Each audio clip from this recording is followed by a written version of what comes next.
এটা কে? এটা কে? এটা দিয়ে একটু কান্না করে দেখাতো,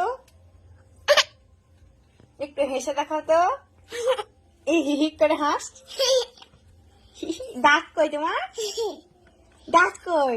আমার দাঁত এই যে দাঁত। এই যে দাঁত। মোনা, আমি কিন্তু বকে দেবো। ওই মোনার চুল কোথায় দেখাও? এই যে চুল, মোনার পেট কোথায়? এই যে পেট। তারপরে তারপরে বলো তো মাম্মা, এলিফ্যান্ট মানে কি? কি? ম্যাঙ্গো মানে? আম। টাইগার মানে? মা। বাফেলো মানে? মরিচ। ক্যামেল মানে? উট। টাইগার মানে? আম। বলো টাইগার মানে কি? দাঁত। তারপরে পিকক মানে? উড়ু। বলো মানকি মানে কি? মানু। তারপরে বলো